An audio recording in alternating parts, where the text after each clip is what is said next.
A pair of ruby red slippers, produced for Judy Garland to wear in The Wizard of Oz, have been discovered by police over a decade after they were stolen from the Judy Garland Museum in Grand Rapids, Minnesota. The discovery ends years of intrigue and scandal surrounding the whereabouts of the shoes.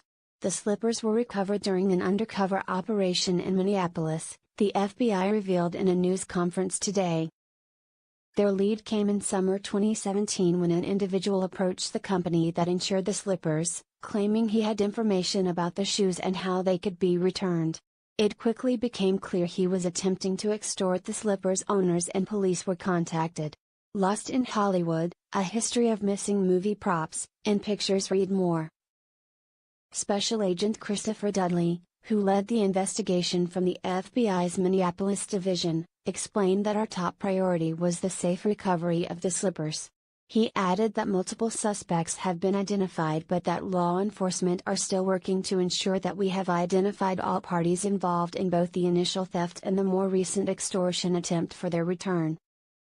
The slippers were loaned to the museum in 2005 by movie memorabilia collector Michael Shaw. The museum suggested to Shaw that they store the slippers in a vault each night.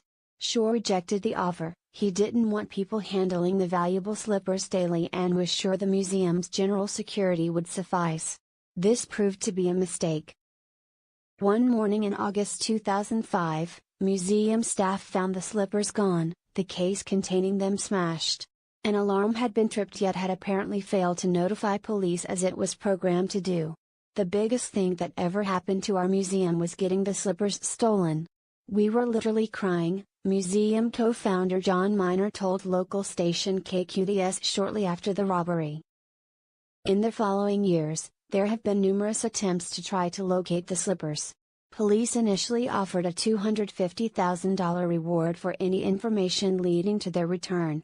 Shortly afterwards, an anonymous donor offered a further $1 million for anyone who could provide the location of the slippers and the name of the person who stole them. On numerous occasions volunteers dove into the Tioga Mine Pit, a deep-water lake near the museum, where it was believed a nervous thief may have got rid of the shoes. The museum hired a private investigation firm in 2013 to continue working on the case, although it appears it was the FBI who finally made the breakthrough. Dorothy's slippers hold a near-mythical status in the world of movie memorabilia. There are thought to be as many as 7 pairs created for the film and worn by Garland. For a time, most of the pairs belonged to Kent Warner, a movie lover and eccentric who filled his home with purloined movie memorabilia from his time working in costumes in Hollywood. He was known for screening classic films in his home while parading around in original dresses from the sets. Warner acquired the slippers after he was put in charge of cataloging and preparing an auction of MGM props. He told the studio there was only one pair of slippers and presented them to the auctioneer, before filling a duffel bag with the other pairs and leaving the lot. Warner died in 1984, having quietly attempted to auction most of the pairs in the years before his death. Since then there has been so much mystery surrounding their whereabouts and the owners that they were the subject of a 2008 documentary, The Slippers, by filmmaker Morgan White. The shoes stolen from the museum were insured for $1 million. Some believe that Shaw had organized the robbery in order to cash in on the insurance payout. The insurance company, suspecting a fraudulent claim, sued Shaw, the museum and its director, but settled in 2007, with Shaw receiving $800,000.